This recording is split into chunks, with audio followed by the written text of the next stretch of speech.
PS5 and another portable? Let's pray to the PlayStation gods.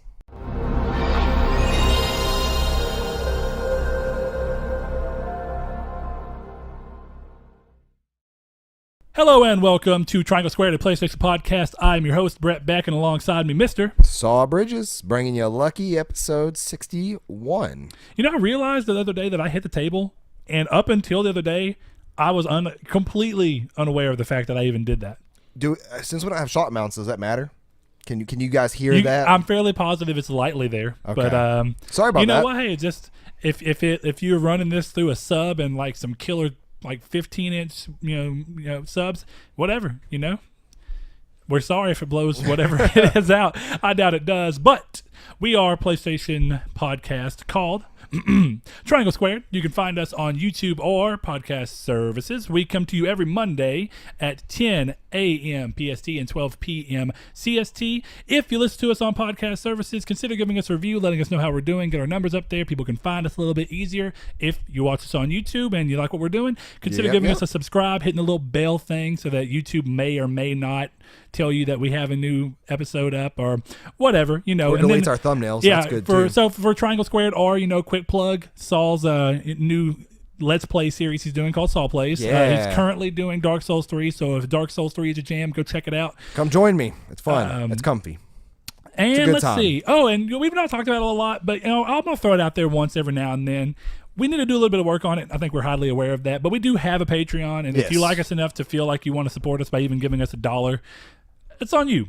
I would appreciate it, but at the same time, we've always said this show is just for the fun, and we put up with the cost just because we do. But hey, if you want to help, get this show up and keep it going and running, and feel deep in your soul that you are part of the reason that this show continues to go from a monetary standpoint, because it also goes for everybody who helps us in the community and just talks with us, That's then true. do so. But Saul?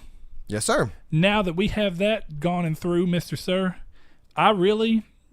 you've had apparently a very busy weekend, a very afternoon-filled work schedule. So what have you been playing this week, if anything, besides one of the obvious things? We'll go ahead and get it out of the way. We've both been playing Detroit. Right, and we're not going to say much about Detroit at all. We're going to hopefully have an impressions video We may up hate it a day or two after this episode airs on Monday. it. So we're both playing Detroit. We're going to get that out of the way, clear the waters. I was playing Stardew Valley still on the couch. We started a really, really good Netflix show. I can't think of what it's called, but it has Michael C. Hall, the guy who played Dexter. Mm-hmm. It's a really, really good show. Is it Netflix original? It is, and he's in the UK. He has like a British accent. He does it really well, but it's a really good show. But other than like Stardew Valley on the handheld, I have been playing a little bit of Dark Souls Remastered. Didn't get too far. I beat the Gargoyles yesterday, and that's really been about it. Kind of a game to play when me and my fiance aren't kind of playing through Detroit together. But Oh boy, that's sick. what? That's sick. That God of War art. Oh yeah, it is really sick. Sorry.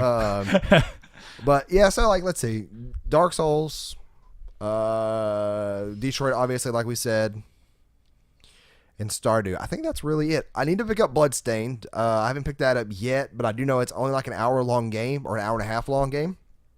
So I may just pick that up on a whim on like Tuesday or something on my off day and knock it out real quick, and probably replay it with the different characters when I get a chance. But I really think that's it. I really don't think I was playing much at the beginning of the week, aside from Dark Souls 3 for the Let's Play. So Okay. what about you?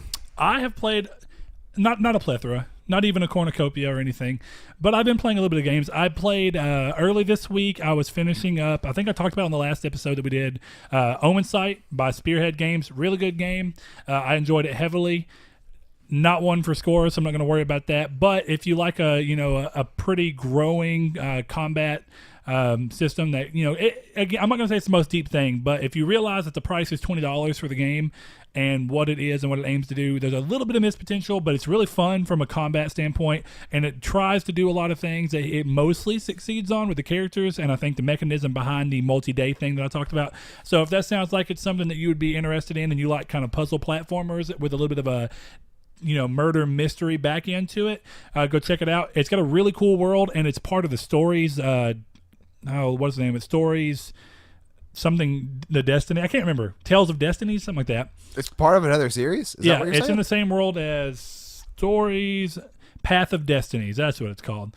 It's in the same universe as that. So if you played that and you would like to see more of that world, there you go. Interesting.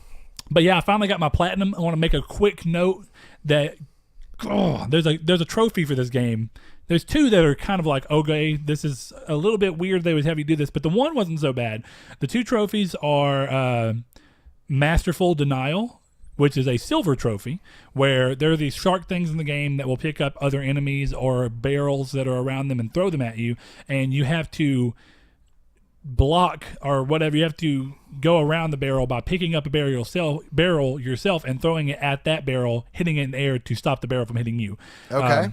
Okay, not that crazy, but a little like, okay, this is going to be situational, almost, but not bad. Yeah. And it's a silver. So it's like, okay, at least it's trying to scale itself appropriately. But then you have this awful, just like worst trophy in the history of man. Not really, but God, it made me so mad. It's called the Opportunist. Right. And in the game, there are columns in a lot of places, and you eventually get the ability, or through whether or not you want to throw, when you get the ability to kind of phantom grasp, where you can like pull things towards you, be it enemies or barrels or whatever, that you can throw with, or you can like kind of sprint through these things, get them to fall, or you can use your character AI companions abilities to knock over pillars, and these pillars can land on enemies. Well, there's a trophy. The Opportunist trophy has to where if you have to take 4 enemies, and they will never die if you just line 4 perfectly all the way up health enemies in a row, and then drop a column on them. It's a little it's not extremely hard, but it's a little complicated and annoying to get the enemies right where they need to be. Just to line them and up. then you get this ability where you can kind of like freeze time in a little bubble and then go outside of it. So that's one thing, right? And that has its own like, okay, that's a little bit of a challenge, but it's not awful. And then the added thing is that you've got to hit them a little bit. So you got to get their health down to a little less than half, so that when it falls on them, it kills them. And now in the midst of doing all this, you have to make sure that your AI companion doesn't kill the enemies or pull their aggro or any of that while you're trying to do it. So that's what you're talking about. And I remember you saying this incredibly now. frustrating. That does. I can't stand it when AI like that messes up something you're trying to do. And it's a very situational thing where there's not a lot of areas that have 4 enemies and a column that's set up, and the columns don't fall. Like they all have their own way. Like there will be a cut missing out of it that'll kind of give you an indicator of how it's going to fall. So it's a little bit of guesswork, but that also doesn't change from the fact that I got it once, but the trophy didn't pop. And my only thing, and like the developer was like, you should have gotten it that time. We're not really sure, but we're going to look into it. And I put it on Twitter in case you saw it. But the only thing I can imagine is that the column fell, and there was an explosive barrel right there. And even though it fell and killed them, I think that because the chain of events was the column hit the barrel exploded and killed the enemies. I think the game kind of took it that way. Interesting. So I did it again and threw the barrel out, but that was really annoying. When I finally got that, though, and I was waiting for Detroit, I was like, what do I want to play? I'm really kind of like in my mind of what do I really want to play? And I think I played something else before, but for such a little bit of time that I was like, I don't even remember playing it. But I bought Deadpool for like $6 on PS4 during Black Friday from Walmart because I just saw it and I never played it. And I was like, you know what? I like High Moon Studios. Deadpool's a funny enough character. Let me see how this game is. So I played a good bit of it. I'd probably say I'm a third of the way through. Incredibly fun, like in terms of just the combat itself. It does have that slightly coming off like, it's a little bit of a budgeted Can you imagine licensed game, but not bad. Really Platinum good. Games, Deadpool? See, I find it odd that they've not come back with the success of the Deadpool movies and made another game. Now, what they did do Kind of glad. is renew the license when Deadpool did so big on PS4. Whenever Deadpool 2 was like, or when Deadpool was doing so well, they renewed the license because it's one of those licensed games where it's got a bunch of music and stuff in it that they have to continue licensing. Yeah, it expires and yeah, such. so just like Tony Hawk Pro Skater 5 is gone and all these, like they chose not to renew them because they didn't sell well enough and then it's not worth keeping them up. So that game's literally dead now. Because did it not come out physical? No, I'm sure it did, but well, if it that's did, then the you can only still way get to it. buy But yeah, it. no, you can't get it digitally at all, and that's true of Deadpool as well. But Deadpool's funny. It's I mean, it's because it's a game. It's a little more like grotesque, or I don't think grotesque, but it's like definitely a more perverted Deadpool. It is Nolan North. It's really funny. It breaks the fourth wall a ton of times. There's like 4 separate voices for Deadpool in that game, right? And it's all Nolan North. Yes, but they all have like very different ranges of what they're trying to like because he's crazy, right? So it's all different personalities. But yeah, no, it's really good, or good enough. Definitely for the price I got it. I'm enjoying it heavily, and the one thing that I love is it's got trophy progress throughout the entire game. Anything that you do that's tied to a trophy, it comes up on the screen and says like you have to collect 100 tacos, right? Or 150 tacos, one of the two. So it keeps track of that and it's visually. Like, every 5 it comes up. It'll be like, oh, you've got 85 tacos now. You've got 90 tacos now. 95 tacos. I like that a lot. Love it. It makes dealing with the trophy list so much easier. I don't necessarily know that I'm going for the platinum, but the fact that it tells me everything as I'm doing it kind of makes it more convenient. Yeah, exactly. So, and I am playing on the hardest difficulty. It's got a pretty interesting upgrade system, so that's good. And then obviously Detroit is what I've started playing. I did play a little bit more of Game Dev Story, but I've kind of whooped that game and figured it out to where I'm really good at. Like, I did really well. Got multiple Game of the Year awards whenever I was going through that, and then I made a console. Because you can develop a console in the game. Once you get far enough, you can do that. Yeah, so I developed a console and made it a 64-bit, which makes no sense, but 64-bit 3D graphics with a Blu-ray drive. Man, so PS5, I basically made the PS3, watch out. and so it's still fun. I wish that the game, because I mean it's an old game from '97 coming back around, so I wish that they would make a new one. And it would be on Vita or some form of handheld and be a little bit more in depth. I would love it. It's almost making from 97. That's when the original game released. Yes. On what? On PC. They came back and ported it to phones and added consoles and stuff that had come out since, like the PlayStation 2 and the PSP and the DS. I had it for iPhone. Yeah, and it was real fun, but it was I forgot what happened. It might have been what you were saying, where it became kind of tedious in a way that you configure the system. It's not tedious, but it took me it's one almost full like there's playthrough because you can play through 20 years and you can keep playing after the 20 years to unlock new things that'll carry over into your next playthrough. But that's like your thing. So I went through one of those, then I really figured out my second one, and about 12 years in, I was killing it. Right. I got all the good people you need. I was leveling them up. I was figuring out how to make every game be all 9s or all 9s or 10s. So every game I was making was going to the Hall of Fame, which let me make a sequel. And all your employees were great and everything. Yeah. So I mean, it was that game was really fun. For what it is. It's incredibly fun, and for the fact that I paid $2.50 for it, I more than got my time out of it. I just wish that there would have been like. Even if it wouldn't have had a platinum, just some trophies attached to it, just to give me that much more drive to be like, well, okay, I'll do this. It would have been cool. But I swear it was $10 when it came out on iPhone. Maybe it was, but it's $2.50 on Android. So right now, if you have that, if you like simulating games like that, then hey, there you go. Go for it. But Saul, that is all I had. So go ahead and drop into the hop. I love you. I'm going to go ahead and hop into the drop, everybody. For those that don't know, it's this week's weekly releases. And they will all be digital unless specified otherwise. I had somebody ask that as a question. So we have Agony for PS4, available digitally and physically. We have Along Together for PSVR. Bird Cakes for PS4.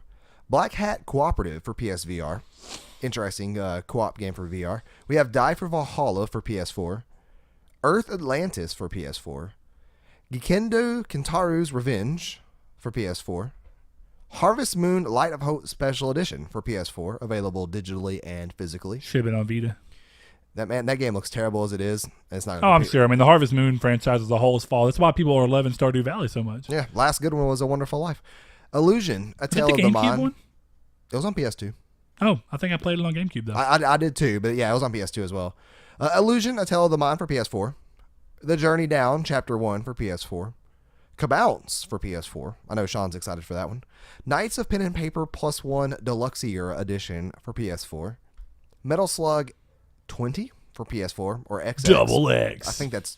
It literally says double X in the thing. Okay. I don't know. I know there's been a lot of those games. I've never played a Metal Slug game. So. Not a huge fan of beat-em-ups.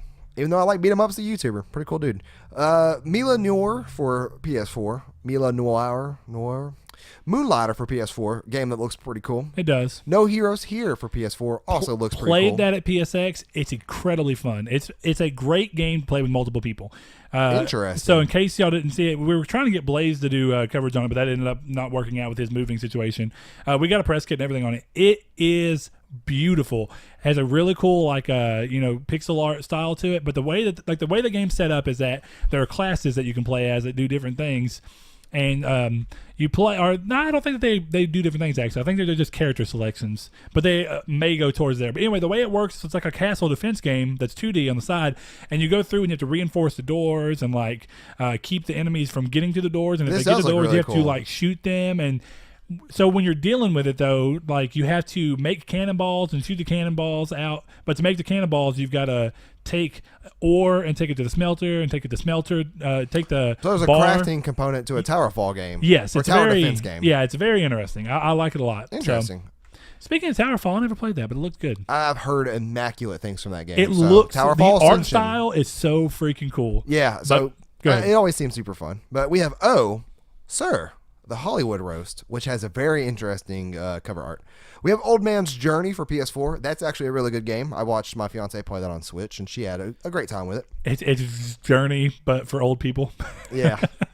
We have Owlboy for PS4, finally available in stores. See, you got me wondering whether I want to pick it up or not. I mean, if you want something that's that looks fantastic, sounds fantastic, but is an empty, hollow shell, then fine. We have The Perfect Sniper for PSVR. Personality and Psychology Premium for PS4. Sega Genesis Classics for PS4. Shift Quantum for PS4. We have Street Fighter 30th Anniversary Collection available for PS4, available physically and digitally. To the Top for PSVR. Wrath for PSVR. Yoku's Island Express for PS4. And that was the last game on the list. Brett, would you like to hop us into the news? Hop us into the news. Such a weird adjective to use. You sure you don't want to drop into that hop? Drop into that hop.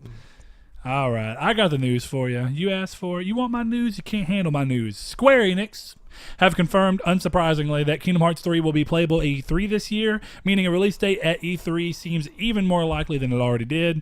Now the question just remains whether it is 2018 still or if it's creeping into that 2019 that Saul was so There was a leak. Did you see the leak? On. Did you see the picture? No. What was it? It was August. Boy. Did you see that? There was one leak that was November. No, I just want you to know that. Yeah, no, I saw that. And then there was a leak that was August. Now, looked official. Well, so did the other one in terms of everything that it was. It looked like an offside picture. If it's but June, those are easy to fake. Here's the thing, though. If it's August 24th, I want to put this out so everybody knows. If it's August 24th, I owe Josh Ayers a copy of the game. Yeah. I will buy it for him. I will send it to him. Didn't August 24th is his date that he has said time and again for 4 months straight. So, I mean, he's ahead of everybody. He has reasons. I don't know. He has reasons. Because there's a gap in the tour they're doing for the orchestra for Kingdom Hearts. In that window, and he thinks that's what it is.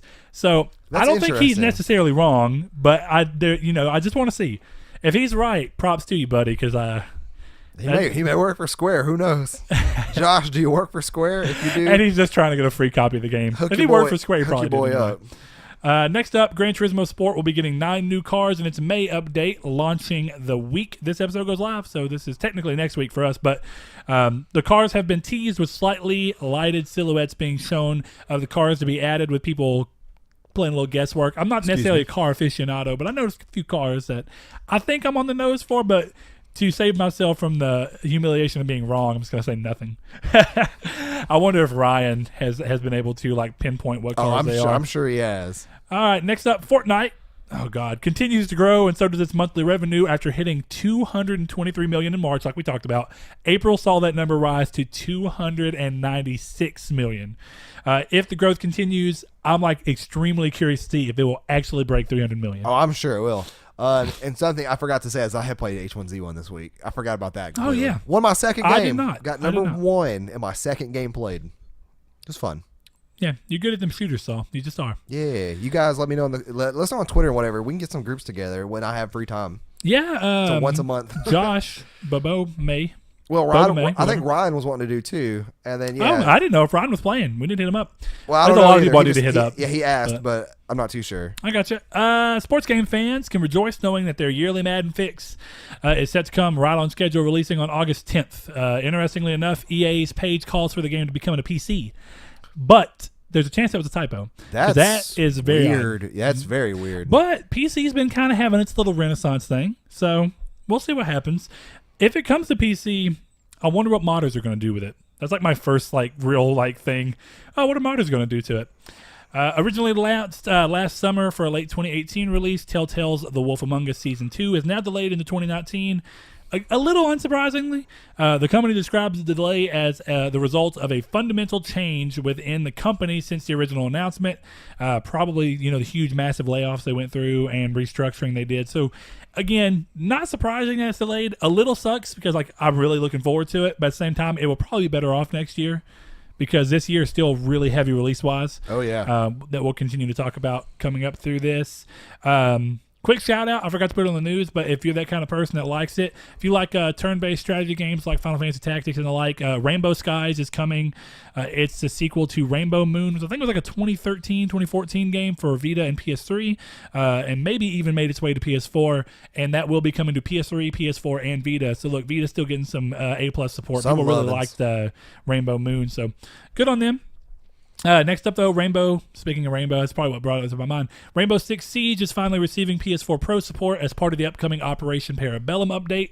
The game will render at 1440p with the chance of dynamic scaler to scale up or down depending on the game's performance, meaning it may go higher than 1440p in some instances, but that's also not for sure yet because Ubisoft said they're working on it, which is a little interesting because it's coming June 5th, so that's It's real close. real close. Like 2 weeks. But this is in an effort to maintain the 60 frames per second gameplay. They didn't want to go higher to have a chance of ruining that.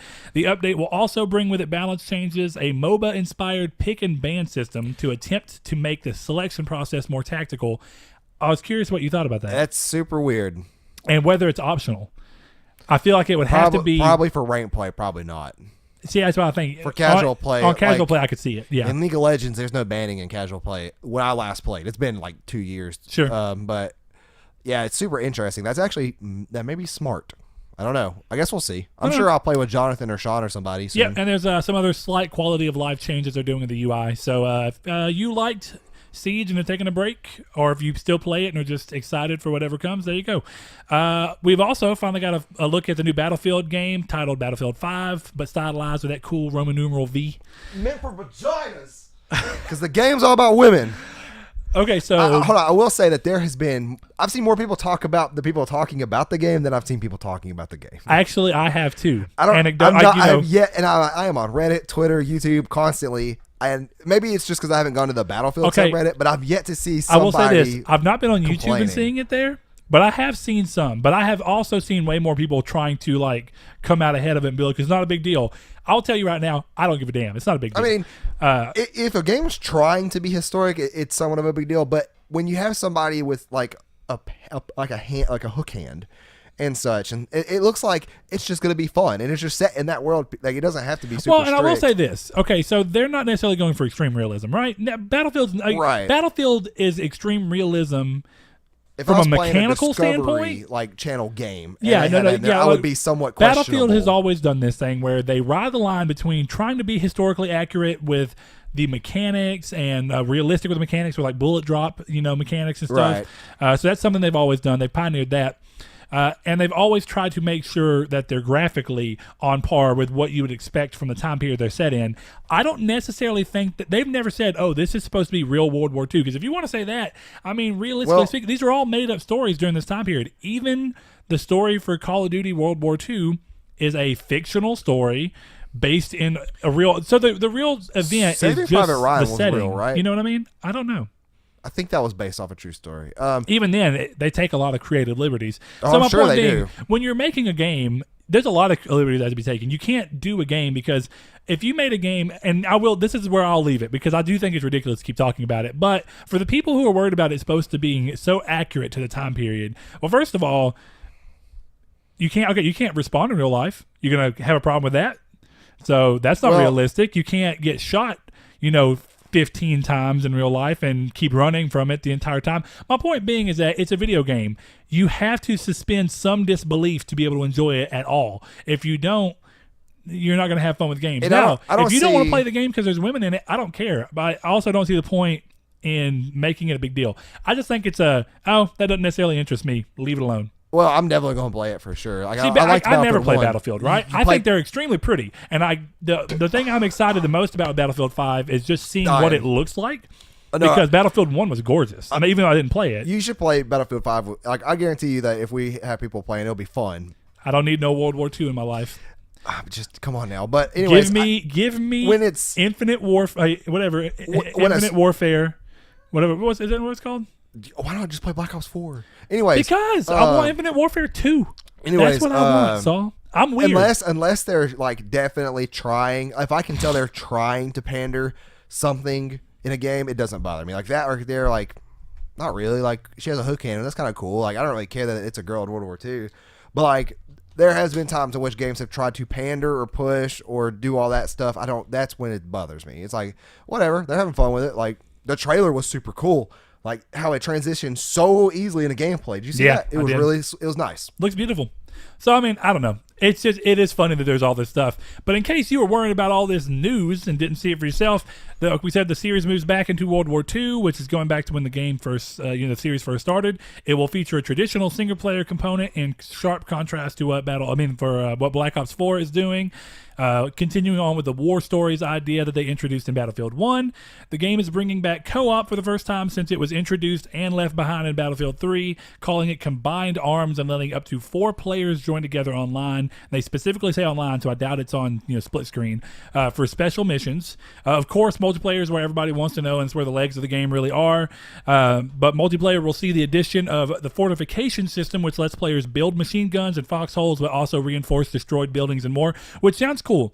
Because this sounds like some of the coolest aspects I liked about the way that they did the class system in Killzone 3 online, to where if you were an engineer, you could go through and you could repair ammo boxes. And if you didn't have an engineer on your side, it was actually detrimental to you because you'd have less options for getting ammo boxes. They could set up turrets and stuff like that. So this sounds like some of the repair stuff too. They have a repair torch. Yeah, so I love that in Killzone 3. So I mean, moving that forward into something like Battlefield, I think that's cool. That's always been in Battlefield. Not this fortifications thing. No, not for just the repair torch. Okay, yeah, gotcha. No, I'm talking about, but everything that all the fortifications stuff is cool. I thought you were talking about the class there at the end for a second. I'm like, no. I'm just saying like the idea behind being able to add fortifications into this, which some people are trying to say is too close to Fortnite. I don't agree at all. This is trying to add something more into real, like, because like it says like what was it? You could reinforce destroyed buildings. So as long as a wall doesn't pop up as I'm shooting at somebody, I'll be fine. Yeah. What was also cool is they talked about play it if that's the case. They talked about going more in depth with the destructibility factor and making that more realistic, which is cool. So like heavier gauge guns, like heavier bullets and bigger caliber bullets and guns can shoot through walls and go through multiple walls if necessary, depending on the caliber of the gun. But pistols and like handguns will not go through walls. Right. So I think that's cool. And they also are talking about the level of destructibility going all the way back to Bad Company 2, where you could completely level a building. That's awesome. No, I did miss that in Bad Company 2. There was even Bad Company 2 was really cool. We should play Battlefield 4. Battlefield 4 is still very active, according to a lot of people. It is. And I think Ryan's talked about it a little bit, so we may do that. But that's cool. Moving on from the traditional multiplayer stuff, though, they did introduce Tides of War, which is a new months-long event where special assignments will be given to players. And these are going to be weekly, monthly, daily challenges that you do, and you work towards... They work into the operations they're doing, which are called grand operations, which is something coming back from Battlefield 1 where they were just operations, but these are grand operations. Don't know exactly how that's going to change, but there will be extra goodies. They talked about like skins and stuff being in that. And we'll get to the other side about skins here in a minute. But this is all part of Battlefield Live, which is to supersede the Battlefield Premium of previous titles, which is interesting because what that means is that all of the content moving forward will be free to all players, which is like super, super stark contrast to what DICE did with Battlefront 2. So this just goes to show that they are like scared. There will be no loot boxes in this game at all. There wasn't is what loot EA boxes says. in Battlefield 2, was there? Battlefront. I think you said Battlefield. If I said Battlefield, I'm sorry, but Battlefront. Yeah, 2. no, that's what I'm kind of curious about. Is this system gonna stay permanent as they say it is? Because if it's not, that's gonna kill the game. The second they introduce these loot boxes back, just like with Battlefront, it's gonna, even though it's only cosmetics. The only thing that I'll add is the fact that I think most people would have been fine with from the get-go being very clear that there's no pay-to-win aspects and there's just skins, right? Most people would have been okay with that. Yeah. Now, I do think it's really ballsy of them to come out and say no monetization at all. Because that's what basically, your monetization is loot boxes. So if there's no monetization, I'm curious of how they plan to make money off of this over time. Back in my day, the game company made money by selling the game and not the things that go with it. For Fortnite to have made almost $300 million and be free is insanity. It really is. And I think it speaks more to the fact that people don't even pay attention. I feel like a lot of that, there are definitely adults putting money into that. Oh, no, I have. I do feel like there's a lot of kids that are really abusing their parents on this. And even then, they may be Probably playing. So. It may be a balance because they may be playing less games, but spending the money they would have spent on other games. Which, that actually Fortnite. makes sense. Instead of spending $60 on a game that you may or may not like or play for a long time, if put you're $60 into Fortnite that you love. Yeah, $60 in V-Bucks is a lot, I'm sure. Yeah, I don't know. I haven't even played the game yet. Even though it's just sitting on my PlayStation. One of these days I'll play it probably. You know what I forgot real quick? We're talking about Fortnite and all the Battle Royale stuff. Our boy Josh Shoop got winner chicken dinner on PUBG Mobile. So I've seen a lot of people win that. I don't know what is with that game. Oh, probably that it's is it cross-platform as well? Like Fortnite is? Or is it just mobile? Not. No, I hope it's just mobile. I don't know. I would. But my point being is I thought this would be a cool idea, and I don't necessarily know if it's something we'll be able to do. I don't know if enough of our fan base, our listener base, whatever you want to call play the games. But if we have anybody send in a screenshot before we record the episode, I got to get better about saying winner chicken dinner. It's going to be sponsored by people who sent it in. And if multiple people do it, we'll just randomly select one. So Josh Shoop is who brought you our winner chicken dinner that I forgot. Unfortunately, this year, this episode. Unfortunately, PUBG seems to be dying out pretty bad. Really? Yeah. Like there was 4 million people I think that played H1Z1 in the past couple of days. Yeah, it was like 4.5 million. Yeah, that's absolute bonkers in terms of numbers. In case you were curious of Battlefield 5's release date, though, it's October 19th. Far Cry 5 is the next thing up, and its first DLC, Hours of Darkness, will take place in Vietnam during the Vietnam War and features a Hope County civilian going there to rescue his imprisoned squad mates. Kind of cool. Changes to weaponry have been done to make them fit in with the style. Obviously, the locales changed. You're in the dark jungles of Vietnam, which makes sense. Man, I love jungles in Far Cry games. Ain't that the truth? Bring more of them back. It's one of those things, but it launches June 5th, free for anybody who has the season pass, and not bad, $11.99 if you just want to get it by itself. It depends on how long it is. Yeah, I was going to say, if it's like 3 or 4 hours, then... But hey, if you love jungles and Far Cry games, guess what, boy? Far Cry 3 Classic Edition also launches the week that this episode goes live for players who have the season pass. Did you get the Gold Edition?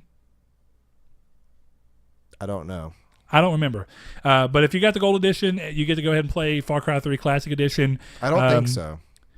That will be coming out, I think, Friday, and then 4 weeks later is a standalone release on June 26th. Why so far out? Why not Tuesday when the store refreshes? Probably. Who knows? I don't know, man. Why not? Go check it out. I just don't know, Saul.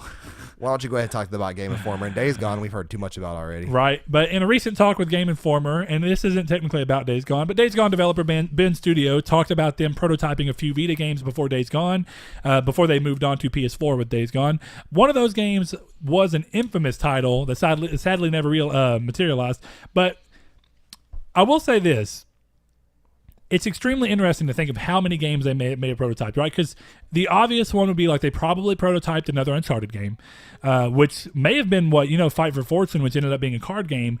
Fight for Fortune may have started life as Uncharted 2 for Vita, whatever you want to call it, the sequel to Golden Abyss, but then got restructured into a card game when Sony kind of started backing off of the Vita a little bit. But I don't know. It's interesting. It's weird to think what else they might have, because one of the things they did in another interview when they did the quick questions was, when was the last time that the word siphon filter came up with Sony in a serious manner? And he said 2004. Wow. So that's sad. even then, like 2006 and 2008, I want to say are the 14 respective for years Logan ago. Shadow and Dark Mirror. Logan Shadow was so good. But my point being is that it's interesting that they're like, for anybody who's wanting another Siphon Filter, I think that you're just sadly off on this one. I don't know if it's going to happen. If it happens, it's probably not going to happen from Ben's studio. But we'll see. Hopefully so. Maybe not. So these are just the last few things are kind of interesting things that I'm sure somebody will find intriguing. But DualShock 4 has become the best-selling gamepad of all time, according to Sony. I really wouldn't be surprised because gaming is doing really well. Online multiplayer is doing well. I'm pretty sure that there's games that are all doing, like Dark Souls, doing real well. People are just breaking controllers these days. Have to go buy another one. And I'll tell you right now, I do not want an off-brand DualShock 4. I just want a DualShock 4. Yeah. So, I mean, I'm not going to lump in. The Scuff one looks kind of decent, but at the same time, I'm not going to lump in the Pro controller ideas. Those are a little different, and because they're more expensive, it makes those are good controllers, I'm sure. But more people are going to obviously default to the DualShock 4 over it, right, in comparison to what other third-party options there are for a DualShock 4. So yeah, but I thought that was interesting. So I mean, it's not that surprising. You would have imagined it was a DualShock 2, just because the PS2 sold so much. But Mad Catz was really big back then, and people would buy massive amounts of off-brand controllers. Yeah, we had like 3 Mad Catz controllers. For a few of the people that I know are going to enjoy this, most likely Speaking World End and Liam and maybe a couple others, Atlas have confirmed that they have started work on the next wave of the Persona franchise, which includes Persona 6. And also better include Persona 5 Golden for the Switch. Have you seen either rumor, and I should have looked it up, it passed my mind, but people talking about Persona 4 Golden possibly coming to PS4? That would be amazing, honestly. Persona, I mean, they're both great games. I think Nintendo has more Persona games at this point, don't they? Like, more access to them? I mean, for Persona or for Shin Well, Megami no, Tensei? yeah, I was going to say, yeah, SMT definitely has more games on Nintendo for, at this point. for DS stuff, and that's also because they've always traditionally been able to get the games out of the door a little quicker. That's true. Yeah, okay. I'm just thinking of SMT as an overall brand or franchise. Which, I mean, because Persona technically started as a branch off of SMT, right? I can't remember if it's that or if it's the opposite. Huh. Shin Megami Tensei. I know Persona's been around for a long time, so I think it's an off-brand of SMT. okay. Well, Shin Megami Tensei. Next thing up, if in some crazy world, and I don't think it's a bad idea, but if you wanted a VR Battle Royale style game, the cross-platform free-to-play game Rec Room is receiving an update for Rec Royale, allowing 16 players to fight against each other in the setting of a national park. Nobody The update launches Thursday, June 7th. It is free. Hey, you know what? Nope. Go ahead. Why don't you try and report back next week? Sure. Or, well, June 9th or whatever. Whenever it happens, yeah. June 9th. It'd probably be like June 13th. We'll see. That we'll record. And the last thing I got on here, I talked about it a little bit last year because I think it's interesting, and I did play it at PSX, and it's fun. It was still in some early-ish stages, the build that we were playing, so I saw potential, but I also saw some things that were bad, like getting hung up in certain areas. But again, you were playing on an old build already by PSX. But Souls-like shooter Immortal Unchained, if you haven't heard of it, and it sounds even remotely interesting, you go check it out, which pits players against challenging enemies of the third-person shooter-style gameplay, is set to release September 7th for $49.99. Is there like bonfires in this game? You know, from the demo I played, there wasn't, but I wouldn't be surprised if there was something similar to bonfires or the crystal system that games like what? Crystal system. Yeah, Lords of the Fallen. You remember that you'd go to the Oh yeah, so bonfires. Yeah, exactly. And you could choose to bank your experience. I actually love that from Lords of the Fallen. You could choose to bank your experience or hold on to it. Man, if you if you held on to it, you had a bigger multiplier. I thought that was really cool. Yeah. I'm so mad at everybody calling everything Souls-like. Oh, I know. Oh my god. But I mean, here's the thing. And what is the title of this game? What Immortal the Unchained? edgiest like title I could think of. If you go through what the story is, it at least a little bit makes sense. So, I mean, I don't know. It's interesting. I don't think it's a bad looking game at all. It plays. It looks like a PS2 game. No, dude. It looks like a AA game, which is it's priced thankfully closer to. You know what? Also was a AA game. The Surge. The game was terrible. So was Lords of the Fallen. The game was not terrible compared to The Surge. Lords of the Fallen is just a good game. Like, it's not great. I mean, yeah, there was problems at launch, and I think they fixed that with a re-release. That was on PC. I didn't have. I played Lords of the Fallen at launch. No, there was problems at launch on Lords of the Fallen. There's frame rate problems and such. I never had any, so I'm lucky. I still had I downloaded it for free like a year ago when it came out on PS Plus. Yep. Still problems. Still frame rate. Have you played it again since you got a Pro? No, but it didn't come out when there was a Pro on PS Plus, was it? Mm-hmm. Pro's been out for... Yeah, no, it came out... probably not, actually. I think it was right around the time that the Pro came out. But we'll go ahead and move into this week's Reader Mail. For all those that do not know, if you follow us over there at Triangle SQRD every Wednesday and Friday. Now, we're going to change it up a little bit. We're going to give us a little bit more time, and we're going to post a little more often so it doesn't get buried. But we'll put out a Reader Mail tweet in which you can ask us any question you want, and we will respond on the show. We pick 3 a week, and then the rest get banked for the... Real quick, too, you can also send them through email, and I know Josh, not Shoop, but I know Josh Drago. You think we haven't read yours yet? Oh, no. It's a good one. You just wait. We haven't chosen on purpose. I want to go into this deeply with you. And I know it's giving a little time, but it's going to be on the upcoming Reader Mail episode, so just wait. We're going to get to it. We got to record an Impressions and Reader Mail episode on Tuesday. Hey. I have no time in this world that is mine. Well, no, first Friday, we got 2 weeks, man. You're good. What do you mean we have 2 weeks? The first Friday is next Friday. It is April June the 1st. You're right. All right, well, Saul, we're going to get to it, I've man. been slacking. I haven't been banking these questions. I got to go back. Okay. Anyway, my point being, you can also send them to our email at trianglesquaredpodcast@gmail.com, spelled out exactly like it sounds, or you can message us on Discord if you want to do that, or you can message us on Twitter if you want to do that, or you can just respond to the tweet. The tweet is probably the easiest way for us to keep up with them, but we do check for everything, so if you want to, definitely if it's something longer that will not fit in the tweet, message us. We do have one exception. There's one of our boys, one of our friends who does it in messages on Twitter, and just because every time it's because it's so they're such integral questions that we tend to save those for Reader Mail, and he knows we're gonna answer one this week because I like it a lot. But Josh Shoop unfortunately wants to know. I love this. Saul is a huge ICP fan, so what is his favorite record? Any record that does not involve ICP. Now, Saul, any record that does not involve any ICP. Saul, don't be so modest. Nope. I'm not gonna be mean about it. I was gonna say if you're a fan of ICP, just don't follow us around anymore. But like, if you like ICP, you do you. I don't care for them. I think they're a little ridiculous. I really thought it was hilarious when the big Christian thing that they talked about came out, which was like the most crazy mind-bending thing I've ever heard. It was actually really interesting to read up on. It was. I am not a huge fan of ICP. You know, Josh, if that's really what it was, then they're kind of geniuses. I'll give them that. I don't necessarily know that it worked, but geniuses nonetheless. Yeah. If you know about it. Sean said, Rude wants to know, if you guys could buy any one more game this year, which one would it be and why? You worded that terribly, but if you guys could buy only one more game this year, which one would it be and why? I think I know what you might pick. So what's interesting is I had a feeling that he would get mine, no problem, and I was like, just throw out an answer, and I'll confirm or deny on the podcast. His answer was Kingdom Hearts 3, and good sir, bet it really hard to do drum rolls on a microphone. I bet it is. But my point being, it's like you probably just purred in the mic. It is Kingdom Hearts 3. And that kind of, it's interesting. I'm glad you asked this question after God of War, because it's really hard. Like, they're both really long-running series that I've loved for so long that they're like a big nostalgia pool to them. But Kingdom Hearts has always been like really near to my heart. So Kingdom Hearts 3 is just like this thing that's been like in the ethereal for a long time. And while I've played every one of the side games, and I'm fine, and I don't think that Kingdom Hearts 3 has been this whole 12 years in the making argument or whatever the hell it is. It's stupid. It's not a good argument. But my point being, I just want Kingdom Hearts 3 now. My heart stopped when they announced it at that E3 2013.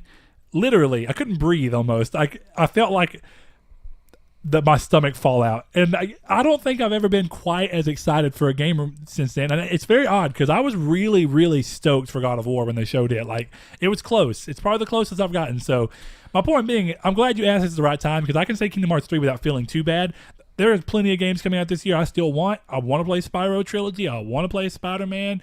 I want to play Kingdom Hearts, obviously. But it's just, there's a lot of stuff coming. And it's hard because, like, Onrush, I'm a little cooled on. It's a little different than what I was exactly hoping for, but it's still good. So, hard to say, but that's a good question. So, Kingdom Hearts 3, what I'm curious about, he didn't throw out an answer for you, but I wonder if he thinks it's Kingdom Hearts 3 for you as well, Saul. So, what is it? It's not.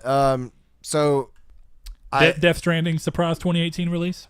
Well, I'm going to answer this question in terms of things I know that have come out and things I know that will come out. So, with that answered, or with that set aside, the game has already come out and I already own it. and it is Dark Souls. Dark Souls you can play 100 times and be like perfectly good with. I'm playing Dark Souls 3 for like the 6th time all the way through, and I'm just now doing a completely different playthrough. I probably have 200, 300 hours into Dark Souls 3. Dark Souls 1 is such a good nostalgia trip to go back and just kind of go through the world again, and I'm just doing my standard Claymore warrior build. Gonna learn how to parry this time around because I never learned how to parry in the Dark Souls games. Except 3, and it's actually a lot easier in 1 than it is in 3. But I feel like that if Doesn't 1 have like the infinite backstab? The chain backstabbing? Yeah. I think so. Yeah, I've done it on Havel, an NPC, the big old guy with the dragon tooth. Did they not fix it in this release? Did they keep it? They didn't really fix anything. They just made it 60 frames per second, 1080p, and then added like some stability 2 more fixes. players for online, right? Something like that. Yeah, it's a matchmaking. Something you about can do matchmaking. 6 people now. Yeah, and the password matchmaking similar to Dark Souls 3. I will say though that like, going through my warrior build, my claymore, my burner shield, it's so fun. I'm super excited to play it for a little bit when I get home before we start on Detroit again. But just the fact that I can play it so many times. You go through New Game 1, 2, and then, start a new character, do a sorcerer build instead, or, anything else. And it's so fun to me to replay these games. And that's why I'm having a really fun time for Saw Plays with Dark Souls 3. But yeah, Dark Souls 1. And I'll tell you right now. Well, you've already bought it, though.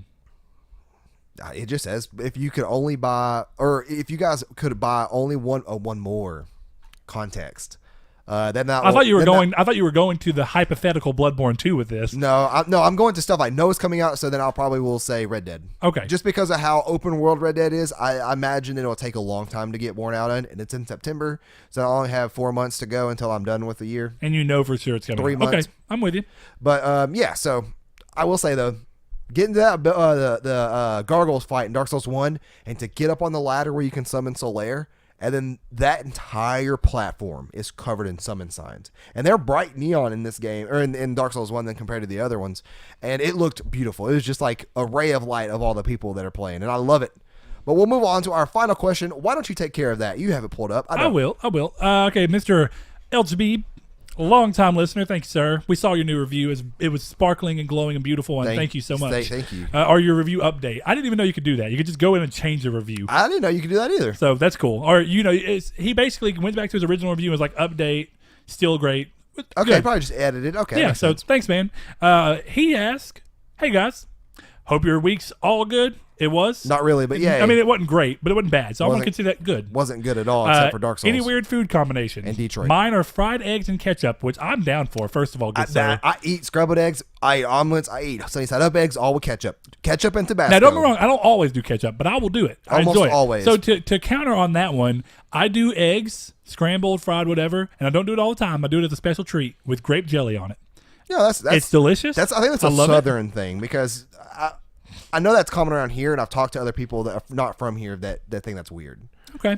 And you got to throw a little bit of salt on the eggs, too, just to get that good sweet, you got to salt and pepper them a little bit, That's just how it is. It's good. He also lists off French fries and Wendy's Frosties. I don't think that's weird to anybody. No, and that's a standard. French fries and Wendy's Frosties are like a match made in heaven. I won't tell you this diet I've been doing. I'm proud of myself for sticking with it, and I've been losing a crap ton of weight. But I miss Frosties. I'll say Oh, I miss Wendy's. You know what you miss even more than Frosties? Baconator. Frosty cones. Oh, I do miss Frosty. I do, man. The Frosty cones are so good. I thought I'd Frosty waffle cones. I'd sting you a little bit. No, I remember what it was. We got them before. Then he mentions a cheese sandwich and salt and vinegar chips on the side. Now, first of all, salt and vinegar chips are delicious. They are. Cheese sandwich. I don't think I've ever had a cheese sandwich in my entire life, unless we're talking about grilled cheese. No. I could see someone calling a grilled cheese a cheese sandwich. See, I grew up, and when I grew up, I did have a standard piece of white bread with some very light mayonnaise, 2 or 3 pieces of cheese, and another piece of bread, and cold. It was just that sandwich. That's so bready. That's what my grandma used to do. No, it was pretty. It was 2 or 3 pieces of cheese on. It's pretty. Okay, good. okay. Yeah, just one piece of cheese is what you made me think of. I'm like, that'd be so weird. No. But yeah, that sounds like a good lunch to me. Honestly, that doesn't bad to me. Just throw some turkey or ham on that sandwich. I'm not gonna say all of these are weird. I put not to me on every burger. I don't know about mine, but yeah, none of those are weird. Really, to me either. Every time I eat a burger, regardless of what burger it is, there is no exception to the rule, unless it's part of my diet thing now where I'm doing a burger without a bun on it. and because I'm not doing French fries unless I'm cheating, like a cheat day, like today. Every Saturday's cheat day. I get to record and then go eat good food. But I put my fries on my burger, stack them up, and then I do a bunch of ketchup on it and kind of like smear it over so it glues it together, and I eat it like that. It's delicious. It hits the palate just right.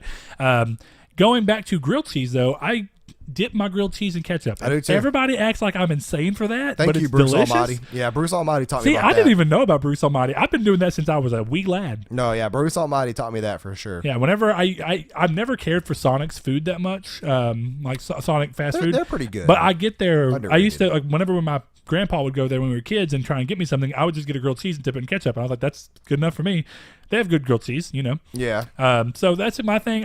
Frosty and fries, I mean, that's just straight delicious. All that sounds delicious to me, honestly. I'm trying to think of other odd sandwich. food things. Have I brought up on this show before and I don't eat them anymore because I don't live in poor city, but I ate them for a long time whenever I was poor. The microwavable burritos with cheese and ketchup on them. I think I mentioned that in a recent episode. You talking about that brand that makes like the taquitos and everything too? I guess. I'm not poor. I have some of those in my freezer right now. Okay, but dude, I ate so much of them because I was poor that they are delicious. I will still eat it if I need to. First of all, I don't have to. I'm not need adverse to to them. eat any of this, except for substance. They're delicious. But yeah, people think I'm weird for that. Delicious. So a microwavable bean and cheese burrito, or beef and bean, depending on which one you get. Put a slice of American cheese on it, or even better if you got cheddar, and then you microwave the cheese on, get a little melted, put some ketchup on it. Delicious. Oh yeah, you're weird. I don't think that's really weird at all. I talked about my ketchup on the cookie. Not something I do often. Really, I've only done it once, but it was good enough that I would say try it again. I've already offered the chance to try it, and I'll do it again if somebody wants. That'll be like a live stream thing. Just bring back the cookie with the ketchup on it. Who knows? Hey, we could do it on E3. Yeah, that could be part of. Serious. I'll eat one there too. We'll do like a game set where we all do things that we don't necessarily want to do or that you think are nasty, and then we'll as it goes through. Maybe I don't know. E3 plans have been running a little wild, so I don't know. Good question, but I'm trying to think of anything else that's just weird I do, and I don't think that I mix my sauces. I mean, okay, massive amounts of ketchup.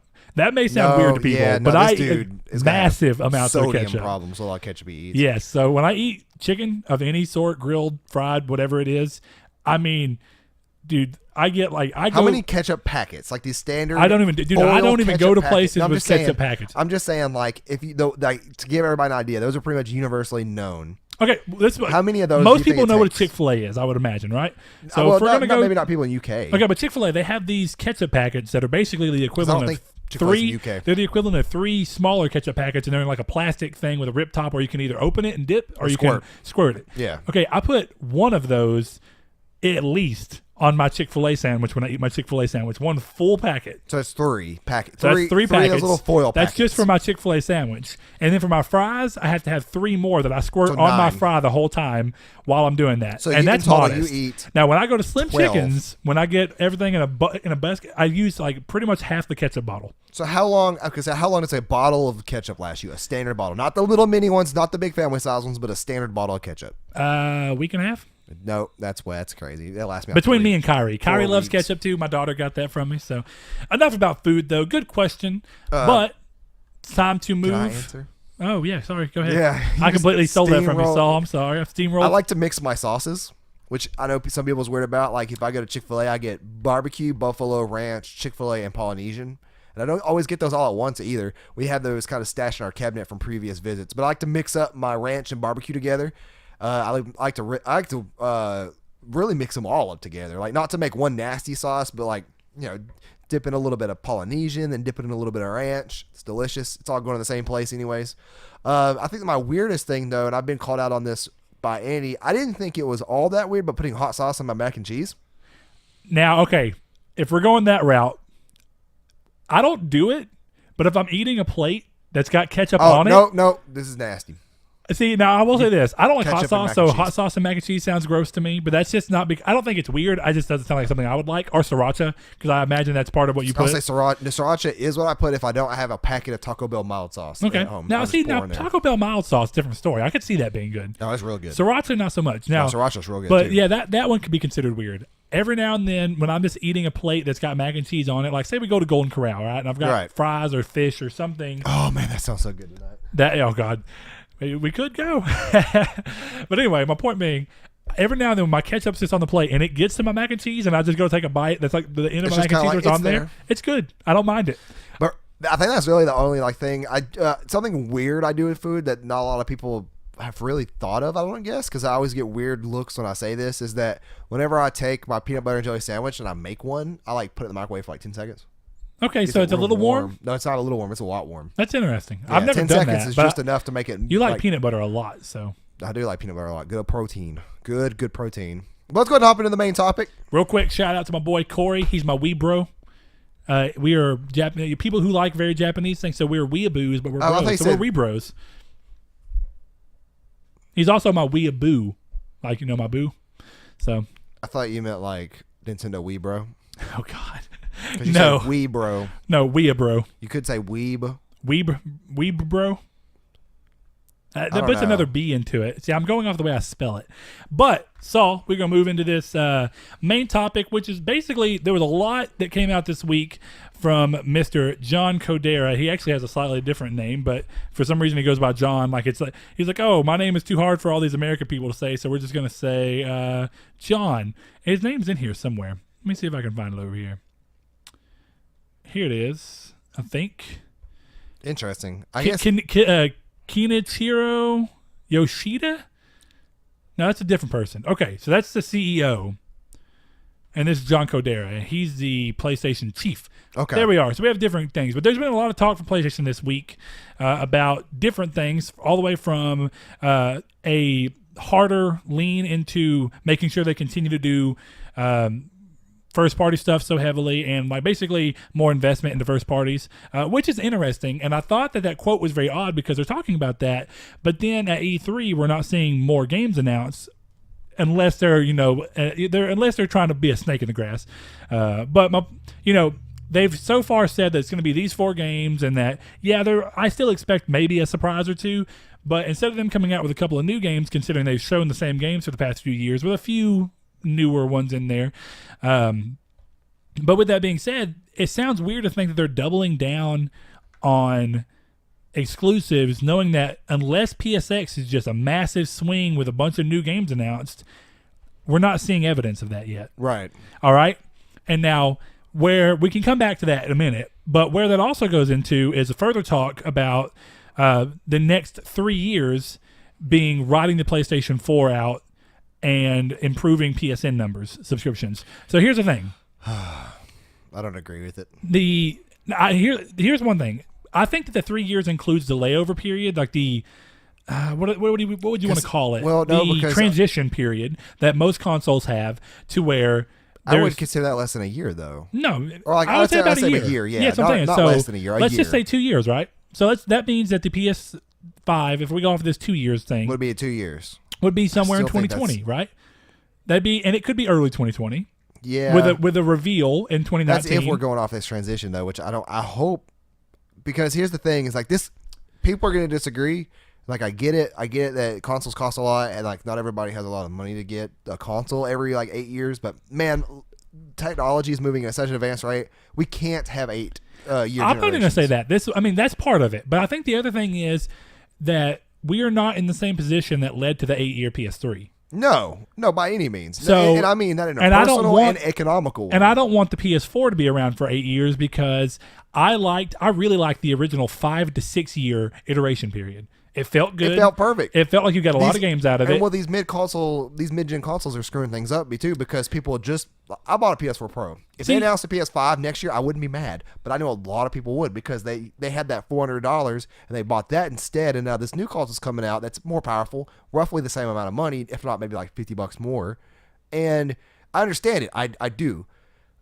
But see, that's the risk of buying mid-gen. My only thing is refreshes. Early adoption. If you're just now buying a PS4 Pro, let me just be real. If you're just now buying a PS4 Pro, not a secondary one to have somewhere else in your house, if you're just now upgrading to a PS4 Pro, I would say in the past year, like I did. Yeah, if you're just now doing that, or the last 8 months. Yeah, so if you're just now doing that, you're probably not going to be somebody who's an early adopter of the PS5. Exactly. More likely than speaking, if you weren't on the PS4 Pro when it first came out, then you're likely not going to be on the PS5 when it first came out. Now, a couple people didn't go to the Pro because they felt it unnecessary, but a lot of people didn't hop on PS4 as soon as it came out. My point being is that people who are waiting this long to get the Pro anyway should understand that. I mean, like, to an extent, if you're somebody who's more on the cutting edge, then you probably understand the cycle. And like, okay, well, you can really expect 6 years out of a console. We're getting close to that, right? And anything more is just bonus, right?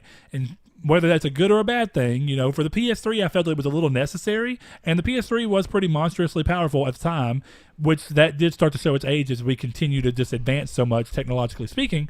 But I mean, my thing is, as a whole, where I was going with the point of the exclusives is that how do you intend to get 3 more years out of this PlayStation with the saying that you're going more towards, leaning more into your exclusive catalog, but you don't have any new games to show me this year at E3? How are you going to ride these next 3 years out? Yeah. That seems so weird to me, right? It does. Now, I'm not saying it's impossible. No, I'm not saying it's wrong to think either. So now PSX could turn the tide on that a lot. And if they come out and they show a couple of exclusives within the end of this calendar year, I would say that you still, if they announce that the PS5 is coming out next year, or I would say February 2020. So you still have so much life left in your PS4 that there wouldn't be a reason to buy a PS4 or PS5 if you wanted to be an early adopter, if you still think you have life left. Like, what I'm trying to say is that there's so many games that, like, a lot of people have backlogs and games upon games upon games. Sure. There's, like, unless you're just completely bored with the PS5 or 4, then that's the thing. Then you're going to be ready for the PS5. But then if you are saying, I don't have enough time to play all these games, well, good. Like, you don't have to be an early adopter. Like, there's nobody making you buy it when it comes out. You still have games to play. People are, I don't know what the deal is lately with people and, like, amassing hundreds of games of backlogs. I know I'm one to talk, but then complaining about it. These are hundreds of hours of content you potentially have. Like, you have enough. Like, we all do. Mm-hmm. And sure. and like I said, it comes from a financial side too. Of I just bought a PS4 Pro. Now I hear they're releasing this next year. That kind of comes with like that. That kind of comes with the idea of buying a mid-gen console. That it's mid-gen, if not later. And that's why I don't like that term mid-gen. It's just because it implies that it came out a year and a half ago. We still have 4 more years left. No, we probably have a year and a half left when that came out. Or well, 2.5 years. If you really think about it, when the PS4 Pro came out, we were about 3.5 years, or when they announced it, we were like 3.5 years into the PlayStation. Right, which is ample amount of time to now, when you're dealing with that, PlayStation. You're talking about 4 years in. So, I mean, it is as close to a mid-gen refresh as you're going to get. Now, the Scorpio is different. Right. The Scorpio is really far. And I didn't put it in the news because I don't necessarily know. And it is, it's rumors and reports that are possible. But there was something that was talking about the next-gen Xbox planning to release next year. Imagine the people who bought the Xbox One X now. Because not only was Xbox One X $500, and at least from my opinion, still doesn't quite have... It doesn't have the exclusive catalog to show it off the way that PlayStation is doing with the Pro. Right. All right. So, yes, even Kingdom Hearts 3 is going to run at 60 frames per second better, like more consistently and very solidly at a higher frame rate. I mean, at a higher resolution, I think, even on the Xbox One X. So, yeah, the third-party benefits you're going to see. But, people are not often talking about that as much as they are talking about. And realistically, it's just true. The exclusives really sell that mid-gen so much better, right? It just does. I mean, you've seen it with Horizon, you've seen it with God of War, you've seen it with plenty of games. Think of it from our perspective, in which Xbox One X comes out and it's more powerful, and then it's like, well, there is those like 5 series over there I've been wanting to play. I mean, this gives me an excuse to buy it. And you have like Forza, and Forza has really leveraged the X, right? Yeah, but Horizon 3 is fantastic. So my thing is, you've seen less games really leverage it, so people are probably still itching at the bit to see what their One X can do. The other thing is that with the One X being that step, is whether or not Xbox is going to do the same thing that they talked about, where there will be no necessary, it's going to be moving forward. So even if they do a next-gen Xbox, every game they release for it is still going to come out on One X and original Xbox. This idea of a scalable platform, right? Right. So when you're dealing with that, or not, it's not a scalable platform, it's a tiered platform that the games are scaled to, which is weird. Because now you're increasing the amount of SKUs you have to develop for. But if you're making it easy enough to do that, then it's not bad. No. But inevitably you would want somebody to leave it behind to really leverage the thing, because what you're going to get into is somebody who's making a game that's perfectly optimized for the PS5, and they're not being able to leverage it as much for whatever this next gen Xbox is. We don't know anything in about 2022, and they may, because it's old or whatever. Yeah. And there may be ways around that we don't understand. I mean, like we're not the most technologically minded We're people. From Arkansas. But my point being, every bit of this is odd. I mean, when you look at this, it's hard to imagine the PS5. It's hard to imagine it not coming by 2020 at the latest. Yeah, in my mind, and that's only because of what we've seen. It's hard to imagine right now what exclusives, and we know that Sony are great at carrying exclusives later into the gen, but what exclusives would carry the PlayStation past 2019? And I mentioned that the other day. Exactly. There's maybe one, Death Stranding, and that really depends on when Death Stranding's date is. Yeah. They have plenty of games coming up, right? We've got, in terms of Spider-Man, we've got Spider-Man still coming. That's the ones that aren't released at all. Ghost of Tsushima is still in the mix there. The Last of Us is still in the mix there. Days Gone is still in the mix there. Dreams is in the mix there. We have plenty of stuff, and there are games, but those games I see lasting throughout the rest of this year. Oh, and in the remainder of 2019. Yeah, with the potential of Death Stranding being a 2020 title. Right. Potential. See, my thing is that, and it's harkening back to like people saying that they have all these games to play. I don't know, like, I'm not against saying that, but like at the same time, you shouldn't be trying to hold a console back or a company back from a new generation because you have games to play. That's the best thing, if anything, that you actually have games to play. Unlike us, there's like 4 games that are coming out that are here between now and the new console I can see worth owning a PS4 for. And then once we're done with those, this console's over for me. Like, there's nothing else that I can see besides these 4 games. Right, but new. Right. So, because like third-party games that are obviously going to be multi-gen, right, like cross-platform. I'm talking about, yeah. Or cross-generational, sorry. Sony has pretty much released everything they can. And that's why I was really upset with the E3 this year is we're hearing more about Spider-Man. I don't want to hear more about Spider-Man. I'm sick of hearing more about Spider-Man. I hate Game Informer right now. I've seen so much, like they're doing like 1 hour segments, like 4 of them of Days Gone. Stop it. We know that game could come out tomorrow. I'm not a big fan of the 1 hour the first hour of the game month-long coverage thing either. Yes, you get cool tidbits, I'm just right? Sick but it's of a hearing lot. about it. Yeah, but I will say oversaturation. I get where you're going with this, though. Again, oversaturated. With this year's E3, the only game that was a real misstep is really heavily Spider-Man. The other ones I get. We've not seen much of The Last of Us 2. Right. So showing us Last of Us 2 gameplay for the first time, awesome. We've not seen Ghost of Tsushima outside of a trailer, right? Yeah. Great move. Death Stranding has a chance, depending on what they show, mysterious. Has a chance of being a bad idea, but also the chance of stealing the show so hard if they come out with gameplay that's killer. Because it's PT. And they really... Are you really... You want to shave your head, don't you? No, I don't.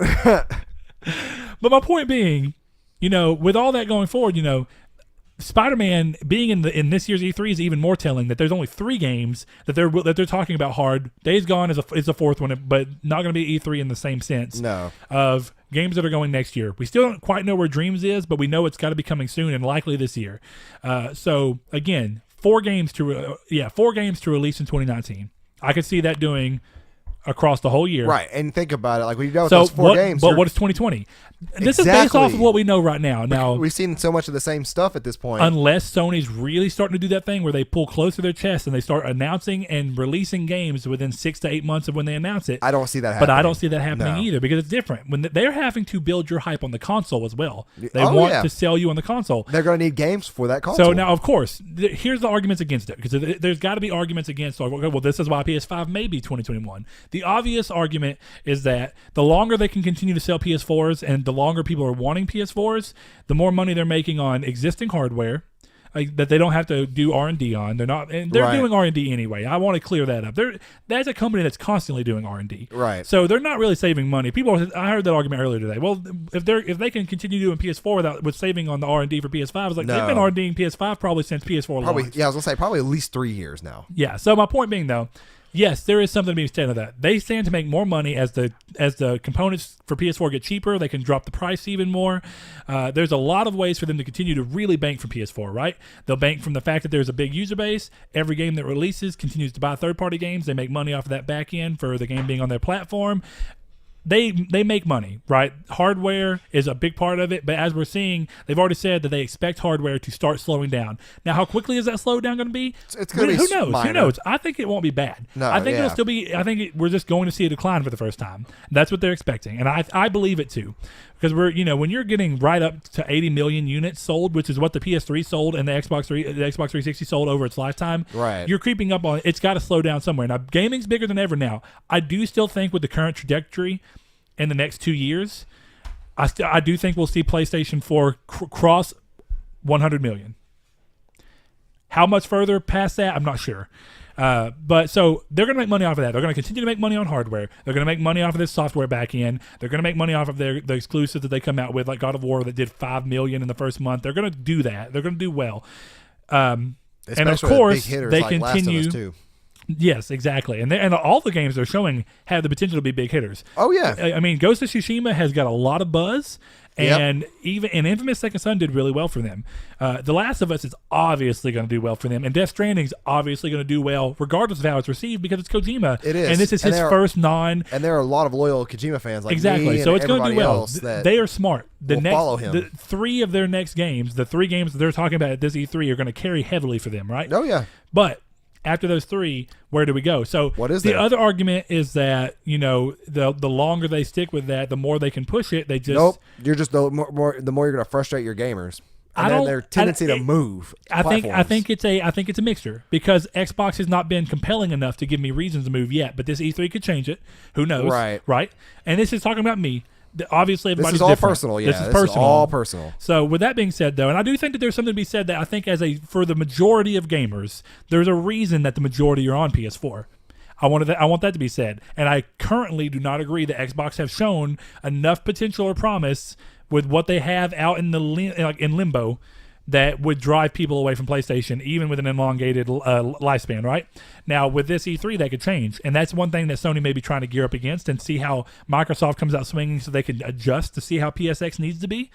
But my whole thing is that it's interesting to see from a real thing. I mean, as they start to sunset, as they say, PS4, which is what's going on now, it's starting to go down, right? The PS4 has risen. Now it's it's sunsetting. Okay. Now, how long does that take? And it could be a PS2 where even when the PS3 is coming, it continues to sell massively, right? Especially in certain countries too. Yeah. So I mean, and that's one of the biggest things that helped the PS2 hit that 150 million that it hit. So because FIFA came out with, like, what, 2014 on PS2 or something crazy? 2013, I think, or 2012 was the last one for PS2. Absolutely insanity nuts. So my point is that yes, there's obviously reasons that the PS4 can continue to be profitable for them for years to come, just like the PS2 was. There was no shortage of that being a problem.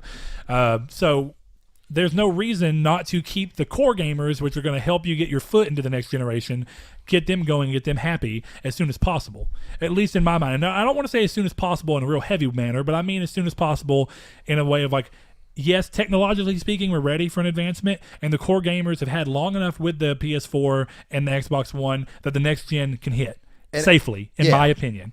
So now I just need Sony to show me what they're talking about with this first-party investment, unless this first-party investment they're talking about is investing in first-party that we're going to be seeing starting next year, that it's actually in development for PS5. And that's the only way this makes sense to me. Right, and that's another one of those things, too, is that I hope it's not in development for PS4. Like, that's what I'm really hoping, is that I hope that E3 goes well, and I hope they announce maybe 1 or 2 more bigger hitters. But I can tell you right now, have you ever just seen a commercial like too many times, and then you're just like, I hate this commercial, I hate this company, I'm sick of seeing it, it's repetitive. That's Days Gone. At this point, I don't even know if I'm going to get Days Gone unreleased because I'm so sick of it. I'm sure you're cool by the time that it comes out. I hope so. I mean, who knows? Game Informer, may have Oktoberfest over there with Days Gone 6-hour gameplay footage. Who knows?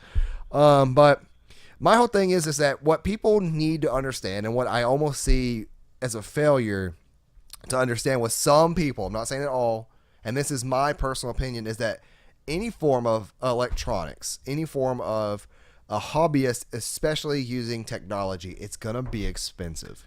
And then you can't...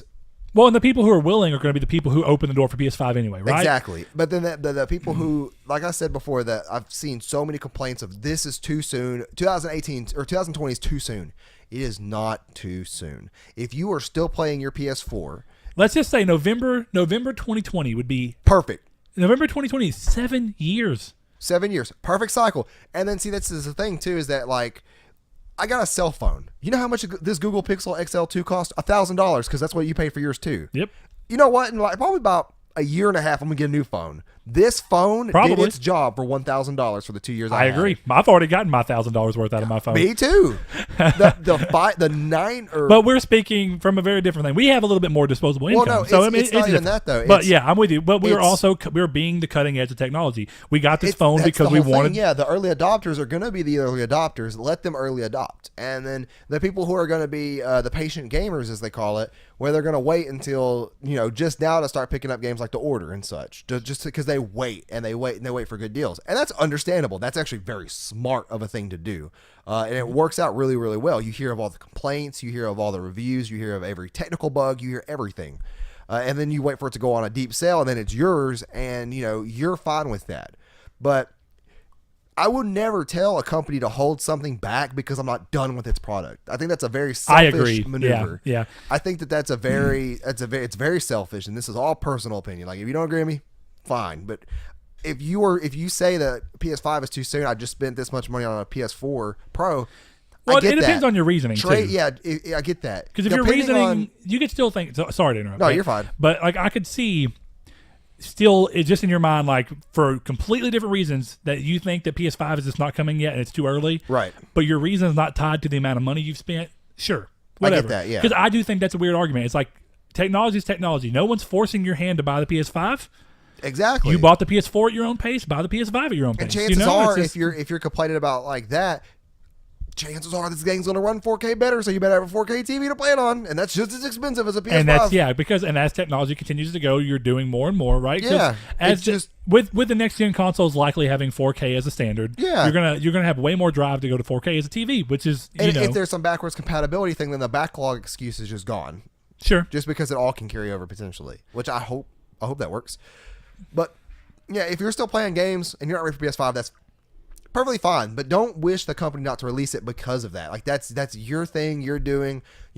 Some people like us, we've played everything there is to play that's great, and that we are playing it as it comes out, and we are ready for something new when it does. I will embrace the PS5. I'll get one at launch as long as there's some dumb pre-order stuff that goes on with it, which I hope doesn't happen. We'll see. I told you I'm still using my Sony rewards. I'm pulling my portents together to try and get it without any money. Well, that just would buy be cool it on there. But Saul, there's one thing we haven't talked about. Well, I was gonna say, and I'm the one that just got a PS4 Pro back in November. Sure. So I'm ready. Like, I won't trade in the PS4 Pro unless there's no backwards compatibility. But we forgot about that good old I didn't forget. Handheld. We were having a good conversation, I felt. So one of the things that we kind of tease in our opening is, of course, a potential new portable system from PlayStation. Now, I don't want to say that this is even anything like they're actually doing anything. I'm sure they're R&Ding constantly, like we say. I'm sure they have ideas of what they could do if they needed to. I'm sure they have a working prototype. Where we stand currently, this is just interesting. In a recent article, this is where Mr. John Kodera, PlayStation chief, who replaced Andrew House. And now this is interesting because Andrew House stood on a very different ground, and I think that this switch in leadership may be some of what's doing this. I'm not going to say scary. I think it's full of potential. No, it is full of potential, but it's full of bad potential too. It's full of a lot of potential things that can go wrong. Sure, but John Kodera said in a recent interview about portable gaming that he does believe that there is potentially a market for mobile gaming, and what he means is handheld gaming, which includes mobile in a lot of people's opinions. It's all together because it's in your hand. Right. It's a phone. Is it a console? Is it a port? It's mobile. Yeah, it's mobile. Time to go mobile. What he says, in sharp contrast to Andrew House, is that Liam gets me. When asked about it, he says not yet the right stage to discuss specific hardware plans. Now, I find that interesting because he's saying that, and this is the following quote, just to put a little more context to it. Quote, "In my opinion, rather than separating portable gaming from consoles, it's necessary to continue thinking of it, portable gaming, as one method to deliver more gaming experiences and exploring what our customers want from portable," end quote. So, and then he says, quote, "We want to think about many options." So, what it sounds to me like is that Andrew House would constantly pull back and say, it's just, there's not a market. I think this is looking and going, there is a market. Of course there is. And Switch is a thing. Is it a market that we want to jump into? Of course it is. Do it right this time. I stand Non-proprietary memory cards. For whatever reasons support. they may have. Now, here, one thing I will say, somebody's already cracked the Switch apparently. Oh no, yeah, and still, people are still like, its online services suck. It's a rehash of a lot of old games. I know, but it's still doing well. But I get why I had that conversation with someone the other day. It's a flaw in the CPU that I don't think can be patched at this point. So like all the new Switches have this newer CPU that's fixed, from what I read. Interesting. It's a Tegra problem, and I think it had to do with the NVIDIA Shield too, because I think it's essentially a newer version of that. Yeah, the CPU. Tegra 3. Yeah, I think is what it is. But anyway, so I thought that was interesting. No, yeah, but there's been modders on Splatoon. I never thought I'd say there'd be modders on a Nintendo system, but it actually kind of makes me happy. It's just kind of weird. Okay, well, anyway, with that being said, I mean, there's an obvious potential market there. I love my Switch. Whether or not, it's funny because someone the other day was, how can Sony save PlayStation? Well, and that was one of our listeners. Save PlayStation. Well, remember one of the listener questions, like, what could they do to save the Vita? Sorry, I didn't finish my sentence. Like, what do you? Yeah, no. What could you do to save Vita? So many things, but two big ones I've already pointed out. The Vita is sunsetted, right? Well, okay, I mean, it's gone. The Vita has ran its life. What two decisions can you make that are different in the life of a new handheld that would make it prosper? Exactly, very different thing. Now, I do think that Sony. And plenty of people have said this in the industry. I do think Sony's ballsy enough to try it again, but the couple things you have to worry about, and someone else mentioned this in the Discord, but I mean, it's the most obvious thing that you got to think about. Sony have closed more studios in this last decade than ever before. Oh yeah, and that means they have that much. Last 5 years, they have that much less studios to work on games for a potential portable. What Nintendo has done has found a way to pull the two mostly together and have a unified development platform that is also that's a console, even though I don't agree with the fact that it's console, but it's what they're using as their console and their handheld. So now they have this unified development platform. Well, if Sony doesn't do something similar, which I don't see them doing, because you can't make something as powerful as PS4 in a handheld, you just can't. I mean, you could technically. The PS4 CPU is a laptop CPU. Battery is everything. That's true too. You would have nothing. But I mean, yeah, I'll say okay, let's just say this: if you took the exact CPU out of the slim PlayStation, right, that's the least power drawing one they have on this 14, I think, or 16.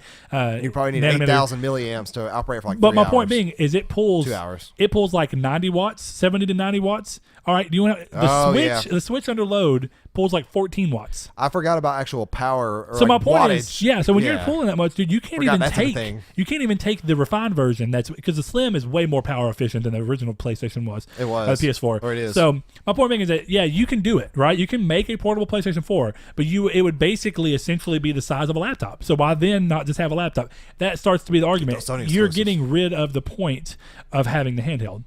Right. Eventually, it makes it harder to carry around, which the Switch already is. Yeah, so when you're dealing with that, even gaming laptops have very short battery lives. And they're normally I'm not surprised all laptops clocked. I've ever had have short battery lives. This thing included. So, but with that being said, I mean, like, obviously there's a potential, but what are they going to do? Because now when they don't have that, their studios are going to have to figure out: do you want to go towards the obviously already ironclad success that is PS4 and probably PS5, which will follow as a massive success, or do you want to chance it and put your good studios onto the handheld to make a great game for the handheld, but to potentially still not splash the market right? This is where I think that they could really, really win, is that not exactly with the games, but with the software compatibility. So imagine this. Everybody makes fun of the Switch for having the same game series rehashed, or Nintendo, I mean, for having the same game series rehashed. And I get that. But what the Switch is doing exceptionally well in this generation is having those exclusives while maintaining a great series of indie games, which could be said exactly the same for the Vita.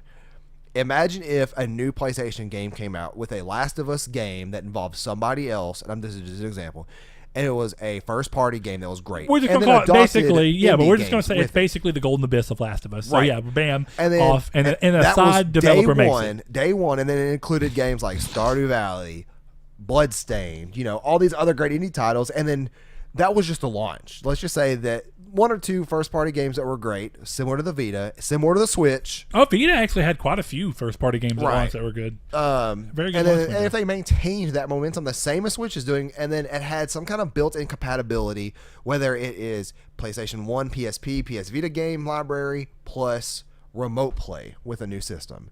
That there, with ample first-party support. I'm not going to say extreme, but enough to support it with good compatibility, a good backlog that you could do that has backwards compatibility in terms of digital games from older generations, and then a good indie machine. And I've said it before, is that one thing Nintendo does have the edge on right now is that all these indie developers like Chucklefish and who makes Terraria. Lord. I can't believe I can't. It's Now, you talking about the publisher? Starbound. Well, Starbound. It's the same creator of Starbound. Well, I mean, it sounds like Chucklefish are the people that handled Starbound and whatnot, but is it? Yeah, different teams, different people, Terraria. but we have different publishers and stuff. So yeah, I'm with you though. But yeah, like I can't remember the publisher right getting now. all these games and such would benefit it, but because the Switch is kind of taking that away in a way. Now here, I will say this though: the Vita did that. The Vita was a perfect indie machine with good first-party games, and it still didn't splash. But now, when you see the Switch do you come really out, pull that against everything that Sony did wrong, like the memory and the I'm price? just saying. Well, I'm just curious because I mean, like the first 2 years of Vita were exactly what you're talking about. Great indie games. But here's really good support. The problem with it though is that as a system, it would have been great if it had a couple better things, like the better memory cards, like the better support with consoles, and like the better backlogs that it eventually released. How long did it take in its life cycle to get the PS1 stuff? Like a year? No, not that long. Okay, so but it's still limited 8 or 9 PS1 months. is the problem. It's limited PS1. But like, here's the problem though: is that limited due to PSP. Sony's decisions on the memory cards and all that stuff, the lack of great, or I would say, AAA first party games. Because it had Uncharted, it had Gravity Rush. Here's where we differ, I think, on this. Because I'm with you. You're right on the games it had. This is why I think the Switch is doing better in a different sense.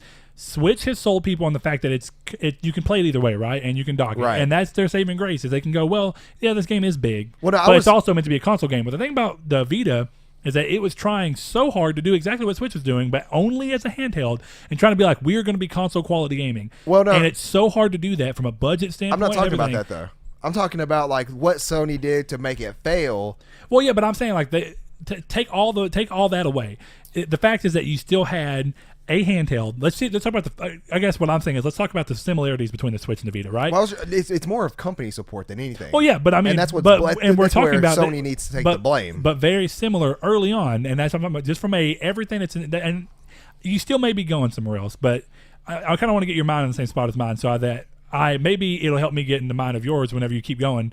The things that the Switch had in common with the Vita are pretty good, relatively similar, really good system sellers at launch, right? Right, and then Uncharted is a huge franchise for Sony, and it did really well on and Vita. So is Breath of the Wild, huge, did really well for the Switch, right? Right, and they really banked on those. Vita actually had quite a few more big titles, I'm but sure, the banking Gravity titles Rush is just another one to name. Yeah, and it was a little bit delayed. But my point being, right. They had they had other titles, but the banking titles were 1-1. That's what they were selling the system. So far, I would right? say so far even now it's almost 1-1 on the first year. Yeah, and the first years it was like that, and even the second year because Vita's second year was still really good. Right, it tanked after that in terms of first party support and good games. But so you saw great games, great support from Sony's first party, right? Right, good games. They really were. I mean, a lot of them reviewed well. A lot of them reviewed well. They're good games, all right? Then you had great third-party support, right, with ports of games that already existed, like Persona 4, right, but also with some new elements, kind of like how Doom is going over and Skyrim. And you have games that are coming over that existed on other consoles in a different form, but they're coming over to this handheld. And you had great indie support from day one. All right. All those three things are the exact same. Yet the first 2 years of both systems have played out massively different. And do you know why? That's where I was going. And I do get that some of that is, the system itself from the memory cards and whatnot like that. But I also think it's the nature of Nintendo's games and what they were doing in that same first party perspective I don't to agree. the nature of what first party Sony was doing on there. And I think that Nintendo's first party games that are on Switch lend themselves better to the play on the go on the Switch than a lot of the first party PlayStation games lended themselves on the go. I mean, when you think about it, Mario and like say Mario and Gravity Rush, they're not exactly two different games. They're both 3D-ish platformers and with the same almost style mechanics and such. Sure, and I have one more thing to add, but go ahead. Go ahead. Okay, you sure? Yeah. Okay. The other thing is that one of the things is that the Vita felt more like you were making a sacrifice to play the games on there versus in terms of like in quality things, right? Because now it's what's the perception in between the two? PlayStation makes cutting edge graphic games and cutting edge everything. Well, you're comparing now to then, though. Well, sure, but I'm saying that what Nintendo's known for is not cutting edge graphics and stuff. They're known for fun. Right. All right. and they're not known for being really technologically advanced. Their Right. games look fine, they run they're, well. They're typically right? gen behind. Yeah, but they look fine and they run well. Right. All right.